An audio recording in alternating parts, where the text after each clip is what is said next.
Broadcasting from the business capital of the world, this is the Podcast Business News Network. We are back with my favorite guest, Dr. Michael Kell. We've known each other for so many months now, had some great conversations, and yeah, he's enlightening. That's actually your website, isn't it? That's the segue. We have some good news. Okay, go ahead. We have good news, because when I talked to Ashley today, that's my producer, it seems like we have shows and shows and shows still, which must mean they're trying to put up little trailers for me. I don't know, or they like you so much. Well, because you're amazing, you're a smart man, you're successful, and you always are full of amazing information. Please, go ahead. So, I think today I'd like to talk about creation and a poem. There's nothing to do with creation, but I don't know if I'll get to it. But since people have listened, they know my background, and so I don't have to repeat it.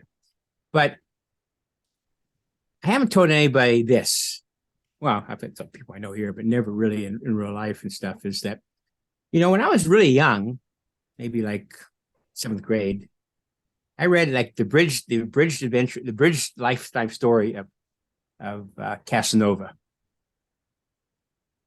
And I don't know why it was in my middle school library. Okay, I don't know why it's middle school library, but it was and stuff. So I read it and things, and I didn't know much from this life, but I knew a lot from last time. I learned up and stuff, and then later I found out about Don Juan, and his escapades. And what I decided when I was older is that all the people talking to them about being lovers, they weren't. I mean, maybe Casanova was to some of the ladies he slept with. Yeah.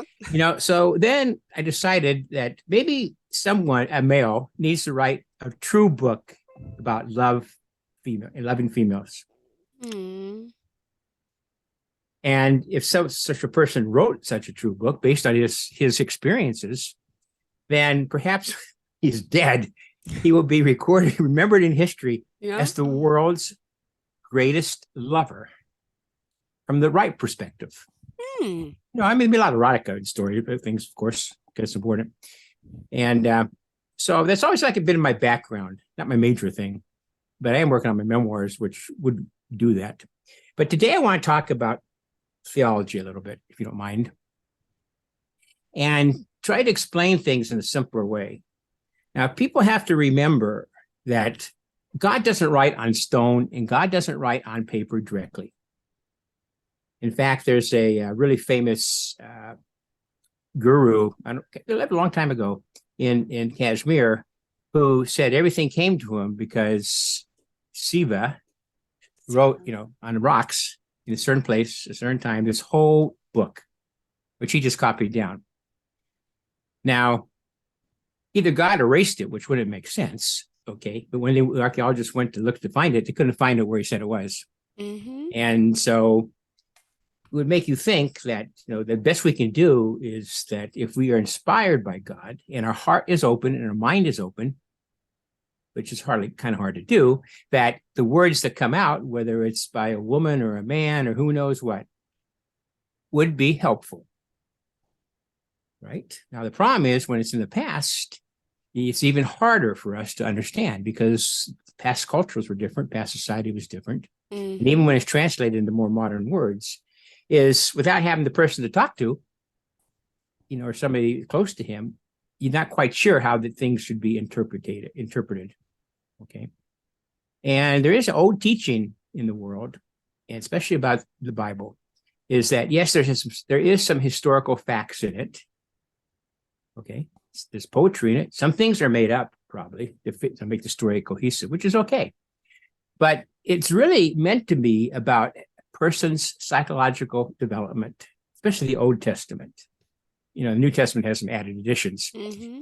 And, if you think about it, that, like Jesus, for example, casting out demons in people, or other people casting out demons, and you ask, well, what are demons?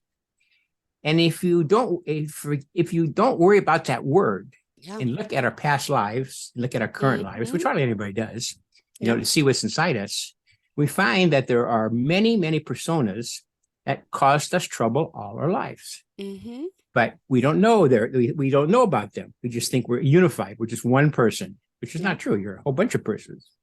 And so these me's and these personas, one could look at as demons. Yeah. Right? Because they're demonizing your life in one way or the other. And, and they don't have, and that's what they probably really meant. Because, being possessed is not that common these days. And I can't imagine it'd be more common in those days. But, and so if you start reading it and you start looking at, well, what's the most rational meaning and the most useful meaning, you realize that not that other things aren't true, but it's if you can use the Bible to develop yourself and clear your head of demons, and there are probably angels there then too, your good side's angels, and get those guys in control, those gals in control, things will work a lot better. Yes. But back to theology. I know they'll scatter today, but that's okay. Theology. So there's a lot of creation stories. Okay. And there's a lot of stories about afterlife. And so, like, how do you know who you should listen to? Right? Yeah. Because no matter what it is, people have to interpret, the knowledge that they get. And if it's clean knowledge and good knowledge, that's more helpful. But it's not like people think, so you sort of have to move up the feeding chain, so to speak, the hierarchy to try to get closer to somebody who's actually closer to universes being created. And so the best thing I've discovered, and this is, again, talking metaphorically, okay, because we don't know all the things going on, but most everybody you talk to, if you take the personality out of religion, there is some source that is responsible for everything there is. Okay. Now, difficult part is there's no way to describe it very carefully, and you have to use paradoxes, and contradictory things. Mm-hmm. Like it's a point, it's a mathematical point and it's a true mathematical infinity at the same time. Now that may be a good description of it. We can't really conceive of it.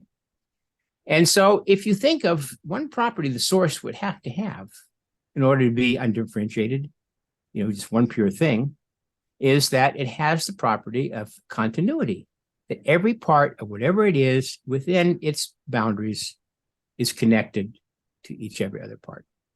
Yeah. And that's like in mathematics. So we talk about continuous number lines, and infinitesimally small quantities, okay? And so we try to apply math continuity to our world. But if you look at our world, as far as we can understand it, it's not continuous. Yeah. Right? It's quirks, and it's So more true. and more you study, the more and more you find things. There's no wave that could manifest, no infinite wave could ever manifest in our universe because it's finite. However big it is, it's still finite. Yeah. And so we have to look at a way to try to understand that, but it's a psychological way, more importantly than a physical way, because the physics will take care of itself. Mm-hmm. So imagine that you're the source, okay? And associated with the source, it's like the Indians say, there's an Atman, not necessarily how they say it, but there is a being that can be conscious. Yeah. Okay. So imagine this. So you start a new universe, and then this entity, this Atman, this demiurge, is right there now, all by itself. Okay. Problem is, to be in a universe and actually to be functional, would have to be discrete. It has to give up something. And so what God does, the source does it reaches into a part of space in a sense, and pulls out the continuity, the interconnections to everything. And it makes us a discrete world, which allows for a physical world and the dream worlds too. And so there's a price to pay, if you think about it. Imagine, I try to say if I were a mother, okay? So that's because I like you a lot. I so know, and so you're I also talk very about it. maternal, No. and you're awesome. And you Sometimes froze. you can't do anything with There it. you Okay, they have a connection. Okay, and it's in a sense, it's like continuity. Mm-hmm. It's automatically there, and people may get separated and stuff, but it's sort of there. And so what happens is when this entity, needs to create, it has a problem because now it can't feel itself, know itself, everything itself, Yeah. because it's discrete. But everything in it that went into it is still itself. Mm-hmm. So imagine it's like you have a male Oh. husband, a perfect husband and a perfect wife, and all of a sudden they don't see the connection anymore Mm-hmm. because it had to be removed. Because if you don't remove it, you can't have anything created. True. Okay. And so you would ask then, well, if this being was somewhat like us a little bit, maybe, what would the first thing it would feel? Now the Hindu guys say they'd be anxious because it's alone. Okay. No, it's not anxious, but it knows it's alone. Yeah. Because whatever there is, it feels, but it doesn't have this internal connection anymore. Mm-hmm. And so, from my perspective, is that the greatest thing that really exists is being alone. Sounds weird, but it's alone. Okay. But when they took out continuity and took out not being alone, something else came in with it. You see? Mm-hmm. And so what would fix that? Mm-hmm. The only thing that's going to fix it if God's female side was externalized from him or her doing the male side. Okay, yep, right? Yep. Mm-hmm. So now there's still just this one, but it's been split in half in a sense, not necessarily spatially split in half. Okay. And so now aloneness drives it. If you think about it, you want to reconnect. Mm-hmm. It needs a cohesive force, something that can reestablish continuity at some level that it feels at peace. And so I say, love is not the major law of the universe. It's the fact that we are alone. Mm-hmm. And God suffered the same thing when he made this universe because he took out continuity. So it's like torturing himself in a sense. But all the laws of the universe fall from this, since it's a discrete world. But we all want to be in a continuous world, which is merged together. So it's like when Buddha talks about, the bliss body, okay, when his consort is joined in holy intercourse, or Krishna and Radha, they are just in total bliss. Yeah. There's not two, there's only one. But if you stood back for a second, you could say, well, I'm here, but so is he, or so is she. And so there's this place we can go, which is not quite being continuous, but it's really, really nice. You see, and that's what I think enlightened people should be telling us to go to. And my personal opinion is that that people who don't teach you this, and this doesn't have to be exactly right, okay, but it fits our psychologies, that we need to find our partner. If we can continue to be reincarnated, if we're just going to be an animal, it doesn't matter, but to find a partner, because if we can be made whole, pretty much, then there's a chance that other people can be made whole, and eventually the universe will be reinstated to where it was, wherever the beginning was, for another round of doing whatever it does, because it goes on continuously. And so the reason I bring this up is that the most unusual thing happened to me the other day. Now, I romance all the time, and there's sites that I go to romance on, particularly Ukraine, because I love Ukrainian women. Ukraine. And, and they're old fashioned, and most of them don't know what they really want, or they're afraid to get it. Okay. They want to have a family and marriage and, not a good thing.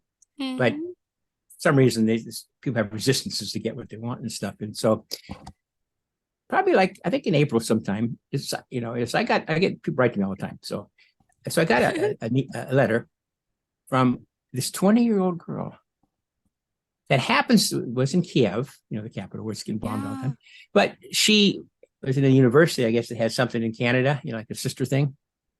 So when it happened, I guess, before, she actually went to Calgary, to the university there, and her parents, trying to come over, but I guess they're in Poland or Germany now, so eventually they'll get over. But she could get over easily and stuff. So I get this letter, I get a lot of letters. It was really sweet and innocent, and this site isn't a fraudulent site. It's well managed, been around a long time. And, so I always write back to be polite, nice, encourage them, because I would hope that sometimes I can show them what a good husband would be, because I can't marry everybody. So what a good husband would be, so they can choose a better male than they would have based on their background and their culture, usually. Not that I'm so great, but I am pretty nice. Yes. And so we had a chat one time and stuff. And then she writes back to me. She goes, I asked her who she was, this is really weird how this happened. Okay. This doesn't happen this way, who she was, because I figured, well, maybe she remembers a connection we had. And I don't remember, I can feel it, but I don't remember it. So I'll ask her who she is. And she writes back, she goes, well, I had to stop when I got that part of in your letter, that one question, who am I? She goes, I don't know who I am. It should be okay, which is all of us don't know who we are, really, but who I am. But then she goes, but I do know what I like, who and what I am to do. What's the words, something like that. And she tells me, I know I was created for me. Mm-hmm. Now, in a sense, this sounds funny, but I am older than her, so I'm going to be the other way around, at least in this life. And so it made me think about all these connections we have in past life if you incarnate, and all the times you probably had really, really good relationships. Not every time, but really, really good ones. And so what I know is that if you have a really, not unconditional, because we're not capable of that, but sort of pretty close to unconditional relationship, you can have some arguments and stuff once in a while. The good is that it actually creates it's a cohesive force, and it creates a link. Mm-hmm. And so I feel these links. I don't remember the details, but in some people I feel these links, and she has a really strong link. Wow. And the funny part is, I'm going like, what am I doing? Why would I like marry a 20-year-old for? That's way too young. You see? But there's something really strange going around here, So I go, Mom, did you make this girl for me? Happen? Yeah. She goes, yeah, I did. But I made a lot for you, actually. This is the one that's around right now. Mm. And so it brings up all these feelings that, spiritual feelings, really, about, what we're here for and what we're doing. And should you take that hint or not take that hint? Like as a psychiatrist, I know she's not crazy. Okay. She's not too messed up at all. Doesn't have a lot of baggage, as we say in America. Mm-hmm. And so who knows what's going to happen, but it's fine. I mean, romance is great. It has some sad times, I have to agree. And then sometimes you feel a little guilty because you're trying to help too many people. So you have to work through that one. But I can't think of a better way to spend your life. I mean, if you're a kind person, you're not trying to go out there and just screw them, okay? Excuse my language. That you really want them to be the best they can be. And then if you get to share in that, because it fits what needs to be done on your destiny, that's even a better thing. But you can, when you go through these, you can see all the little parts of you, those little demons, okay? They may not be too bad anymore. That would like this or want this, but maybe you shouldn't do that. Mm-hmm. So you get all these questions in your mind again.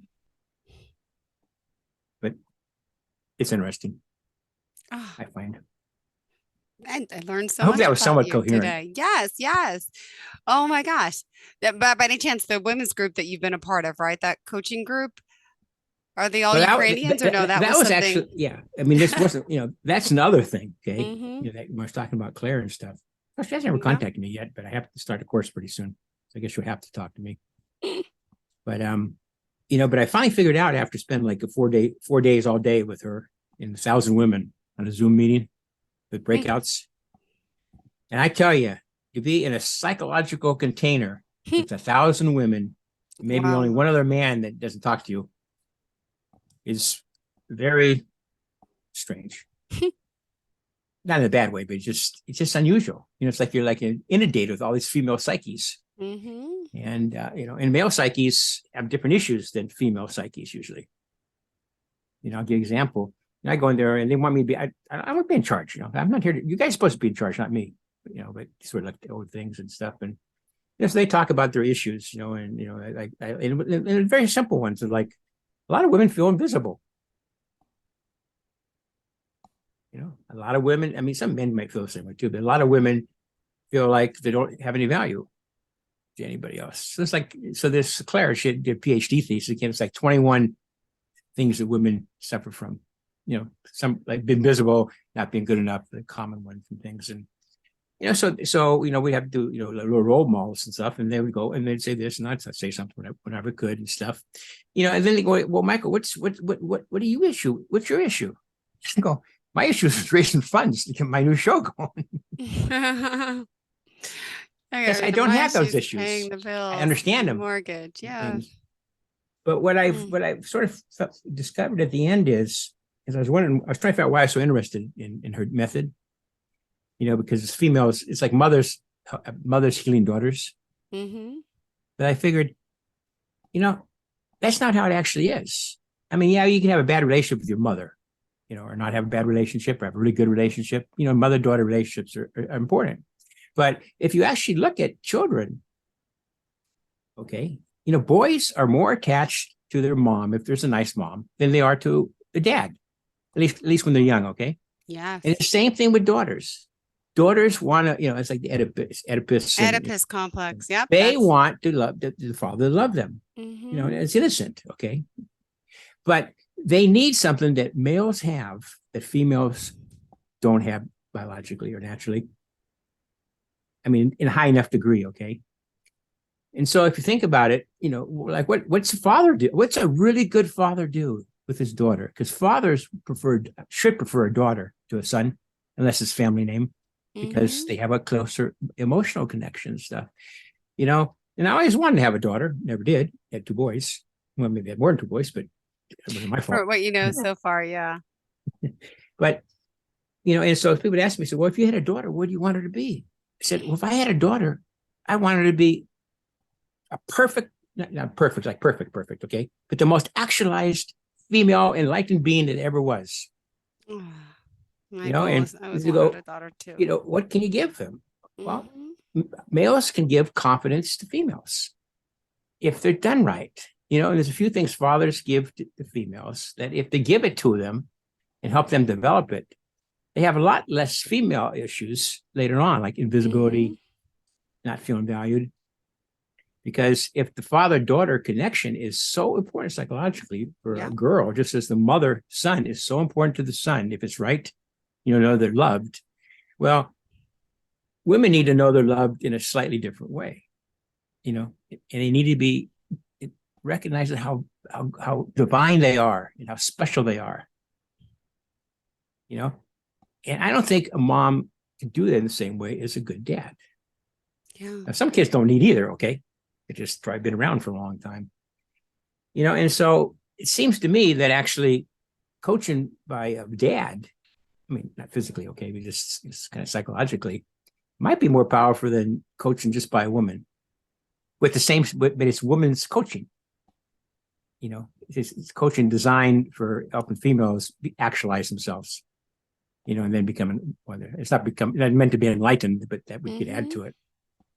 And so that's what I sort of learned being with all these women a long time. Because I could feel it's like, I'm not saying a lot of them didn't have nice dads. They're not. But I could sort of feel it.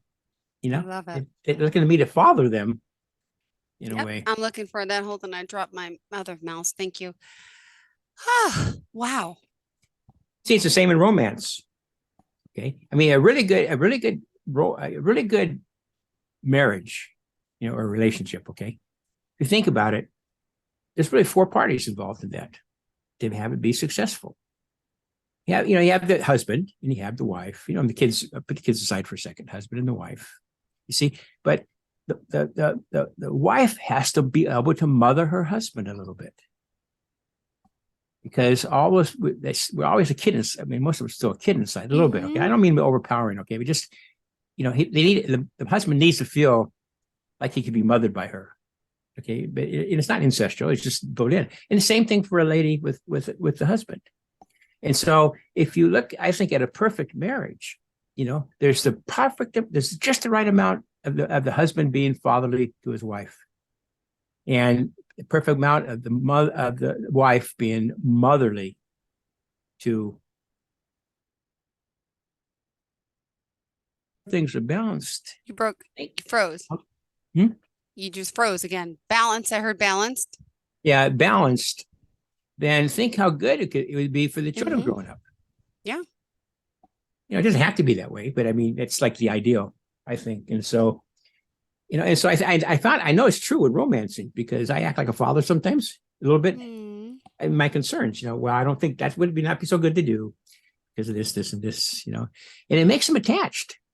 So true. Because, but the romance actually makes it easier. But even though people think there's other things involved, it's really not about those other things.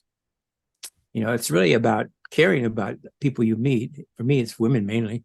I care enough that I actually care enough to want them to be happier. Yeah. It doesn't have to be with me. Sometimes I wish it would be with me, but it doesn't have to be. It's not important.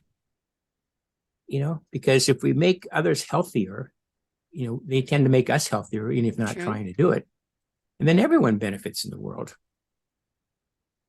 Well, a little bit at a time, of course. No, absolutely. Well, thank you for being here. Would you mind sharing the best form and all forms of contact for us, please? Well, if I have to. Let's go through, email at enlightenment123.org. And I probably won't answer you, as I say every time, but it's because I'm not ready to answer people yet. I got too much to do. Tell me about it. But this is for your audience, okay? Jill is wonderful. No, and being with her even half an hour most every week, just on the video, is really a good thing for me.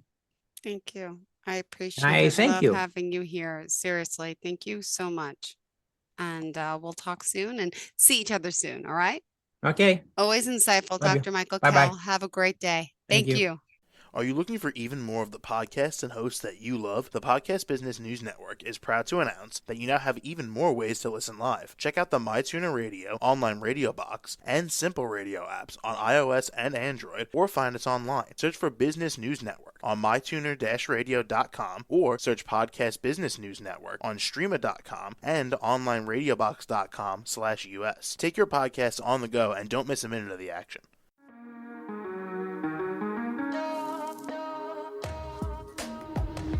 Broadcasting from the business capital of the world, this is the Podcast Business News Network. For nearly 2,000 severely injured veterans, everyday life has become filled with barriers. Day-to-day simple tasks can become pretty daunting. I have to carry my chair up 2 flights of steps or have somebody do it for me. What scares me the most is just the falling.